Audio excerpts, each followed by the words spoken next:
Celebrating Cultures organized the content from our show into an app called New Orleans Insider Tours. Download the app to see views of the New Orleans skyline from various rooftop bars around the city.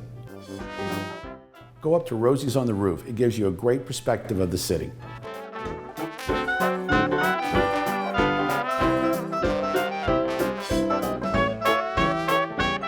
New Orleans has a tremendous amount to offer, but leaving the city and exploring Louisiana is a must. If you'd like to enjoy the coast of Louisiana, go down to Delacroix.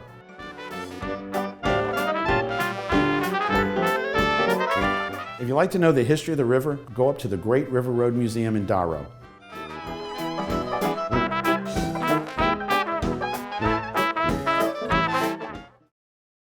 Hi, we hope you've enjoyed this episode of Celebrating Culture. On News has interviewed hundreds of people and produced dozens of episodes for local broadcasting of awesome people doing great things to inspire us all. If you'd like to watch a specific interview, please visit our YouTube channel and subscribe. There are many distinctive qualities to the Italian-American experience. Italian political science philosophers were involved in the design of the United States Declaration of Independence and the U.S. Constitution. Thomas Jefferson was a neighbor to Filippo Mazzei, who in 1774 wrote, "All men must be equal to each other under natural law." Ben Franklin was an admirer of the writings of Gaetano Filangieri, who had advocated for free trade and equal justice before the law. The Kingdom of the Two Sicilies became America's first ally in 1804 during the Barbary Coast Wars. In the 1830s, demand for the Sicilian agricultural products established New Orleans and Palermo as trading partners. From the 1870s to 1924, demand for labor on plantations, in coal mining, and in construction throughout America brought over 4 million Italians to America as immigrants. 60,000 Sicilians would enter America via New Orleans. The Italian immigrants' values of family and hard work shaped, contributed to, and challenged America. The story of going from immigrants to business success to political leadership is one of perseverance, resiliency, and determination. It is the story of overcoming obstacles such as lynchings, yellow fever, hurricanes, import tariffs, coal mine collapses, earthquakes, prohibition, and floods. Inspiration came from multiple sources: the value of Mother Cabrini's faith, Italian sports heroes, inventors, and explorers. One explorer was aviation pioneer Francesco de Pinedo. In 1925, de Pinedo flew from Rome to Australia to China and back to Rome. In 1927, his 4 continents flight would take him from Italy to Africa to Brazil, throughout America, and back to Rome. De Pinedo's crossing of the Atlantic was 3 months before Charles Lindbergh would fly from New York to Paris. The main objective of de Pinedo's mission was designed to sell airplanes and inspire Italian immigrants living in both South and North America.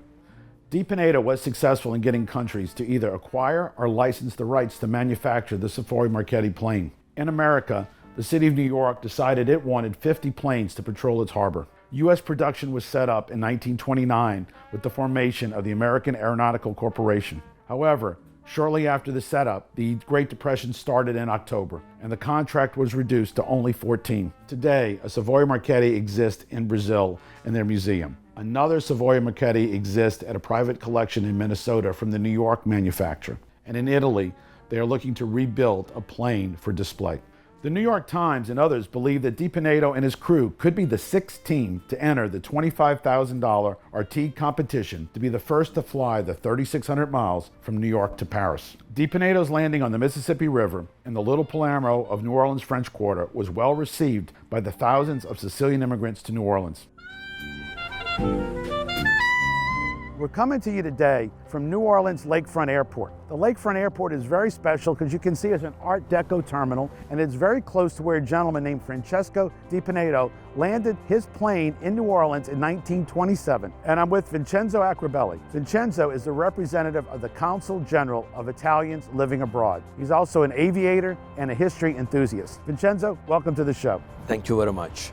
The significance of the mission of the Pinedo mission was the fact that it was the first foreign seaplane to come to the United States. He leaves in 1927 from Rome, goes to Africa, and crosses the Atlantic 2 months before Lindbergh to Brazil. And there's a beautiful painting here by Xavier Gonzalez of him in Brazil with his seaplane. And he comes up the Amazon into the Caribbean, and from the Caribbean lands in New Orleans 2 months before Lindbergh. Eventually, he was named as the messenger of the Italian, messaggero dell'italianità, considered like an ambassador. National Geographic in 1928 did a great story about him, and he compares himself to Marco Polo because he covers 60,000 miles and covers 6 continents. So he comes into America, he ends up back in Rome and Australia and back to Rome. So he was the Marco Polo of his era. When he left, he returned to Rome after 130 days. He was basically welcomed by thousands and thousands of Italians. He was decorated by the United Kingdom as the Lord of the Distance. In 2023, Italy celebrated the 100th anniversary of its Air Force. On display at air shows across the country were both vintage planes and modern jets. The Italian Air Force recognized Colonel Di Pinedo in its timeline display at the U.S. Air Base in Aviano. In America, the Italian ambassador placed a wreath at the grave of the unknown soldier, and later at the Italian Embassy in Washington, D.C., hosted a reception with Major General Maurizio Cantiello. In attendance were Air Force officers from numerous countries. Major General Maurizio Cantiello featured Di Pinedo and New Orleans in his remarks. The 100th anniversary of the Italian Air Force marks a century of extraordinary human achievements in the field of aviation, some of which were performed here in the United States since the beginning of the last century. From its humble beginnings in 1923, the once called Regia Aeronautica has evolved into the Aeronautica Militare. It is one of the most advanced and respected air force in the world, with a legacy rich in professionalism, bravery, and a natural tendency towards speed, flexibility, and technological innovation. Few know that the mayor of New York, Fiorello LaGuardia, was trained as an aviator in the Italian Apulia region and fought with Italian aircrew in World War I to liberate our country. The same region now operates F-35. Later, in 1927, the very first non-US plane flew to the US.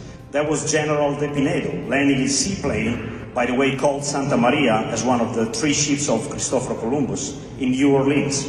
Francesco de Pinedo was born on February 16, 1890, in Naples, Italy. As a teenager, he studied literature and arts, developed a lifelong passion for music, and entered the Italian Naval Academy at the age of 18. As a commissioned officer in the Regia Marina, he served aboard destroyers during the Italo-Turkish War of 1911 to 1912. Witnessing Italy's air operation against the Ottoman Empire, and that was the very first time that any country used aircraft in combat ever.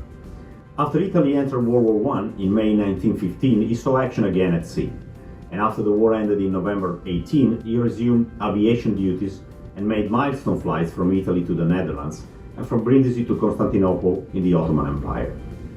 In October 1923, he transferred from the Regia Marina to the Regia Aeronautica, which was Italy's Royal Air Force, founded exactly 100 years ago as an independent service. As a lieutenant colonel, and because of his technical and organizational skills, he was immediately assigned to senior positions. In conclusion, let us honor the memory of those who have given their lives serving their country. Let us pledge to always stand with and support the brave men and women of the Aeronautica Militare. Let us renew our commitment to its vision and mission. Let us strive to reach new heights of excellence and achievement. Thank you, and may God bless the Italian Air Force, our allies, and our beloved Italy. My great-grandfather, Giuseppe Marsala, had come to New Orleans with his father, Pasquale Marsala, from Sicily. Giuseppe was a leader in the Italian Hall. There, he welcomed Francesco de Pinedo to New Orleans. And every time it rains, pennies from heaven. I'd like to welcome everyone to the Italian Hall here on Esplanade Avenue, and we're really thrilled to have Commander Francesco de Pinedo, who's just arrived from his long journey from Rome to Brazil to New Orleans, and Mayor Arthur O'Keefe here. Commander, I want to welcome you to the hall, the Italian Hall, where we have over 20 societies that participate in the erection of this hall. The societies from Cefalù, Contessa Antolina, and Ustica are all part of the creation here, and it is a great honor to have you here on your trip. I'd love to ask you some of the observations you've made on your trip. You've been flying around the world, but my first question is, we had a massacre of Italians here in 1891, not too long ago, and President Harrison created Columbus Day right after that to hopefully make amends for that massacre. You chose the name Santa Maria for your aircraft. Why?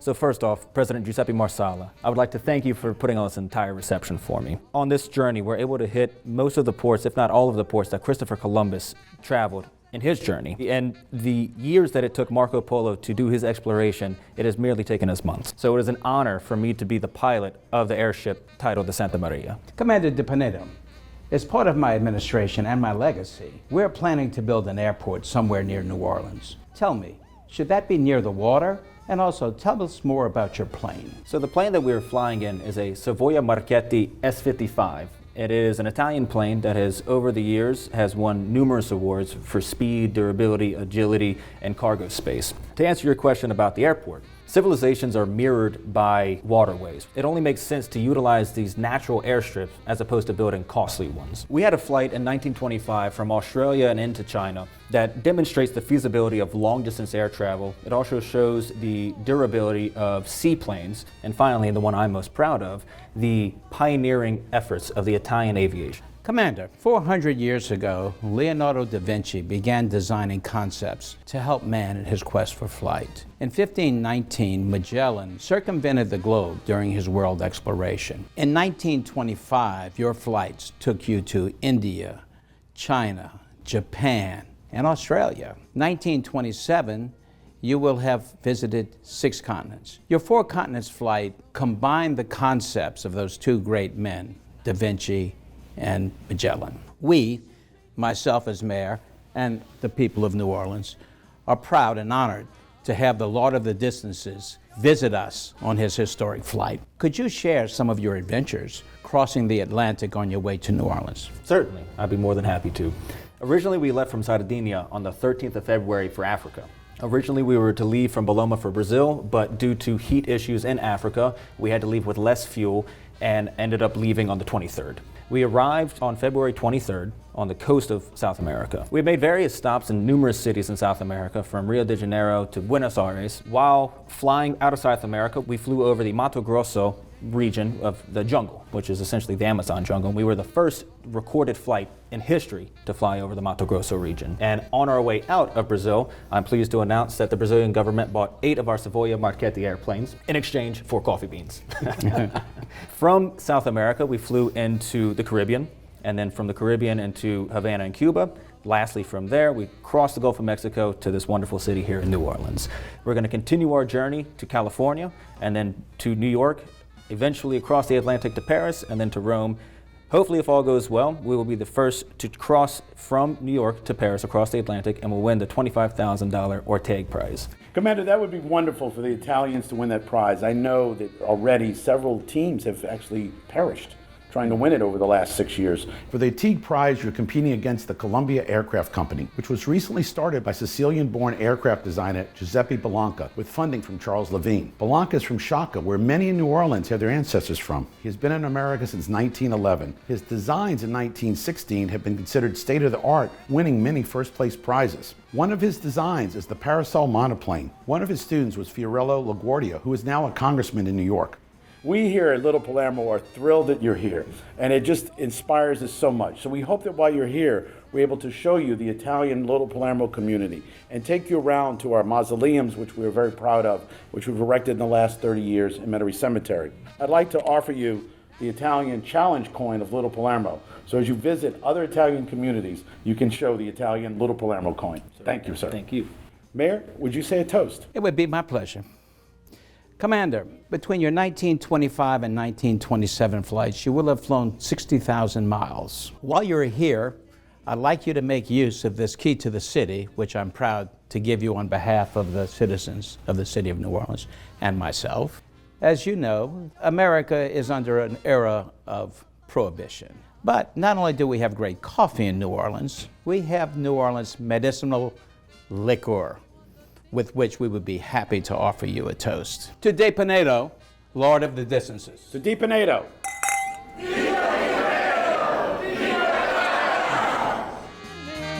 Come on, rain more now. Every time it rains, it rains. And don't you know each cloud contains? And every time it rains, it rains. And don't you know each cloud contains? You'll find your fortune falling all over town, all over town. I am I'm Robert Allegrini, one of those who put on the 75th anniversary celebration in memory of the flight to Chicago by Francesco de Pinedo. Francesco de Pinedo was the Columbus of the skies, the first European to fly into the New World in an aircraft under its own power. He's very much worthy of remembrance. Regrettably, his plane caught fire as he was doing a tour of the United States. It caught fire in New Mexico and burnt completely. The Italian government sent a replacement plane 2 months later to allow Francesco de Pinedo to continue his flight back to Italy, where he was hailed as a great hero. A remarkable story is that when Francesco de Pinedo's plane caught on fire in Lake Roosevelt, I believe it was, in New Mexico, the local Italian community in New Mexico was able to salvage the propeller of his plane, which had the name the Santa Maria, and that propeller today sits in the airport in Albuquerque, New Mexico. And in Brazil, there's an actual replica of the Savoia Marchetti plane that de Pinedo used to fly to the US.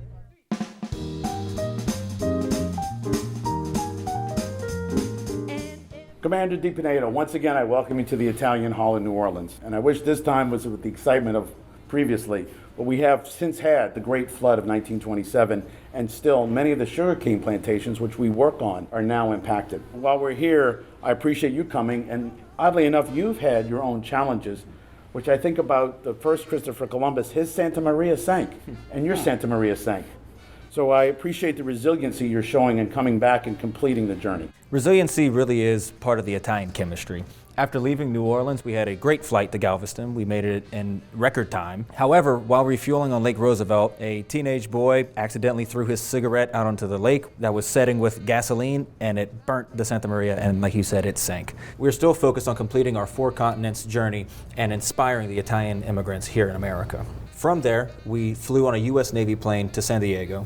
From there, we got on a train and went to New York, where a new S-55 plane was awaiting us, sent by the Italian government, so that we can continue this journey through the 6 continents. As we discussed in March, we would still really like to win the $25,000 prize, the Orteig Prize. The competition is strong and active, as we have lost many aviators, as you said earlier. The Charles Lindbergh team with the plane, the Spirit of St. Louis, is hot on our tails to win this prize. I have found that Mr. Lindbergh actually is a mail carrier to the plantation up in Arkansas, the Sunnyvale plantation, that he delivers mail to the Italians up there. Now he is only flying by himself, so that's a 30-hour endurance flight for him. You have a co-pilot, so maybe, I fear for him trying to fly 30 hours nonstop, but we'll see how that plays out. Francesco, you're now 90 days into your historic 4 continents flight, and along the way there have been many stops and press appearances, and I'm sure there will be more as your fame grows. Now more than ever, New Orleans and Louisiana needs that Italian resiliency. We're facing the 1927 flood. In this flood, there are 27,000 square miles that are flooded. The Mississippi River is 80 miles wide. 700,000 people are homeless. You will be flying over the flooded lands of the Mississippi River on your way to Chicago. I have reviewed your photography of the Amazon River floods, and I'm sure the National Geographic will want to use your historic images of the Mississippi River flood. I hope my flight will bring inspiration to the Americans and the Italians who live in the Mississippi River Valley, who are struggling right now to survive and to rebuild after this historic flood. Commander, we're still dealing with a lot of challenges here for Sicilian immigrants. The Americans have yet to accept us, and now we have the flood.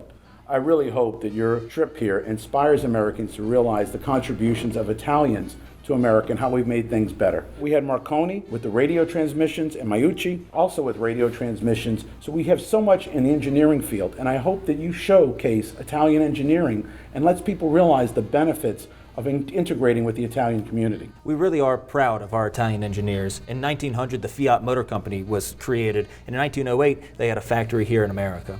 And in 1926, Antonio Cavalieri Ducati and his 3 sons created the Ducati Motorsports and the motorcycle company. So we hope to pioneer the way with Italian engineering and motorized products.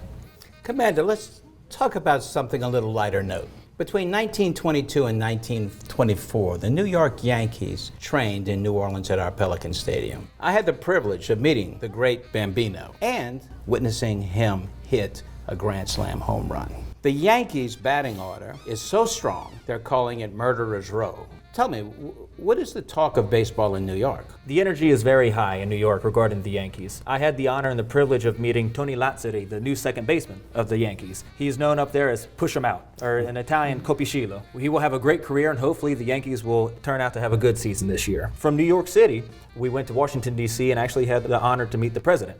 And while I was there, I heard that they are lobbying to make Columbus Day a federal holiday that was created, as you said earlier, in 1891 following the lynching of the Italians here in New Orleans. That would be wonderful, because many of us are involved in the Knights of Columbus. And the Knights of Columbus have done great things with World War I in helping the American troops. And in the 1920s, we're working hard to end racism in America. So recognizing those efforts would be great for the philanthropic recognition of Italians in America. Yes, that 1891 massacre was a sad time in the history of New Orleans. In America, we have not yet learned the wisdom of creating an Air Force to support our armed forces. The 1933 Chicago World's Exposition will also mark the 10th anniversary of the Italian Air Force. Wouldn't it be wonderful to see a squadron of Savoia Marchettis flying across the Atlantic and then around over Lake Michigan? The excitement would be so wonderful. You know, Commander, I love seeing the planes come in, and I think Americans will love that we've had the air shows here in New Orleans in the beginning, and these air shows continue to draw crowds. I would love to see an air show where the Italian Air Force actually emits the colors of the flag flying over the Italian Parliament buildings. It would just be fabulous to see the green, the red, and the white coming across the buildings. It certainly would be. Mr. Mayor, President Marsala, if I may say a closing word here. The plane has made the world smaller, allowing us to reach places we only dreamed of. It is my hope and my dream one day for you to be able to fly back to Italy and visit the homeland. Lastly, it is my hope that one day you'll be able to see the same places on this journey that I have made. I would love to be able to do that. My dad came from Contessa Antolina, and I hope perhaps if I can't, then my kids can't. And how wonderful it would be actually to be able to simulate what you've done, flying the world and seeing all these great places. It would be amazing for us to be able to experience and learn so much of what you've been able to see. And thank you for educating us on what you've done. Thank you. Thank you. Commander, I want to wish you good luck on your trip to Memphis. And I know many of our friends that are here want to take pictures with you. And we do wish you the best and win the prize, please. Grazie. And you'll find your fortune falling all over town. There'll be many from heaven. De Pinedo's trip to America happens at the time that the Italian immigrants transformed from being laborers to being business owners and elected politicians. In New York in 1906, Generoso Pope had arrived as a steerage passenger at age 15. He settled in New York City and found work carrying water for construction crews for $3 a week. He rose to supervisor and eventually owner of the Colonial Sand and Stone, which became the nation's largest sand and gravel company. Colonial Sand and Stone provided the concrete for much of New York's skyline, the Empire State Building, Rockefeller Center, Yankee Stadium, airports, and subways. At the same time, Fiorello LaGuardia had become an attorney and a politician representing New York in the House of Representatives. He served as the city's 99th mayor from 1934 to 1945. He is acclaimed as one of the greatest mayors in American history. LaGuardia Airport opened in 1939. In New Orleans, Robert Maestri would serve as mayor from 1936 to 1946. Maestri's accomplishments included ending the feud of Huey Long and President Franklin Delano Roosevelt and allowing federal funds to flow in New Orleans for Works Progress Administration, or WPA, projects such as City Park, Charity Hospital, and public housing. FDR would visit New Orleans to inspect the work being done on these WPA projects and dine at Antoine's with Robert Maestri. Later, New Orleans would have a team that paralleled that of LaGuardia and Pope. There was Mayor Victor Schiro and developer Joseph Cannizzaro. In the 1960s, under Mayor Victor Schiro, New Orleans' Michoud facility became home to NASA and the site of the building of the Saturn V booster rocket for the Apollo mission, and currently major parts of the Artemis II rocket for the Space Launch System. Schiro's vision and efforts include the Saints football team, the Superdome, the Central Business District, the Super Parades of Mardi Gras, Endymion, and Bacchus, establishing FEMA.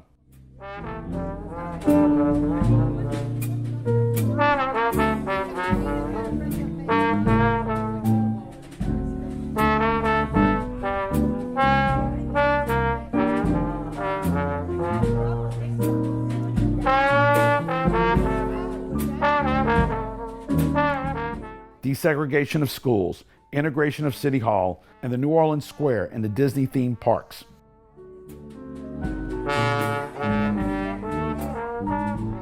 Cannizzaro built the buildings that would become New Orleans' Central Business District. De Pinedo's tour of America coincides with Italian immigrants taking the next step into assimilating into American culture. Following the 1925 season, the New York Yankees acquired second baseman Tony Lazzari to attract Italians to the empty seats of Yankee Stadium. The Yankees went from 6th place in 1925 to 1st place in 1926. Lazzari's leadership, fielding, and bat contributed to the Yankee dynasty, winning 5 World Series in the next 11 years.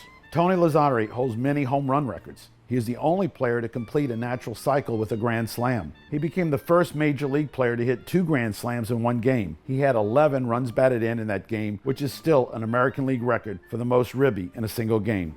Following Lazzari, other Italians would become American sports heroes in baseball, football, and boxing. Francesco de Pinedo's pioneering in the field of long-distance aviation travel laid the foundation and inspiration for human exploration of the stars. Italians continue to be aviation explorers. In 2022, Samantha Cristoforetti of the Italian Air Force took command of the International Space Station. On July 21st of 2022, Cristoforetti completed her first spacewalk, which lasted 7 hours and 5 minutes. It is Europe's first spacewalk by a female astronaut. She holds the record for the longest uninterrupted spaceflight by a European astronaut. Just as De Pinedo inspired American Italians in aviation during the 20th century, Cristoforetti's leadership in space is an inspiration to the Italian Americans of the 21st century.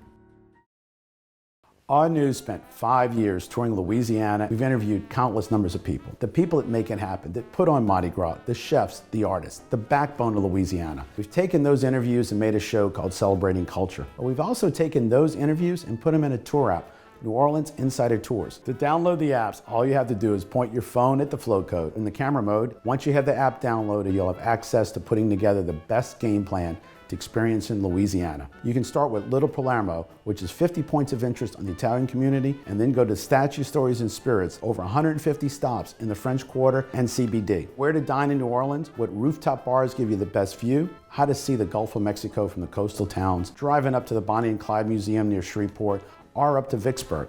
New Orleans and Louisiana are must-see for everyone, and there's so much to see. So we hope you enjoy it, and as we say here, let the good times roll.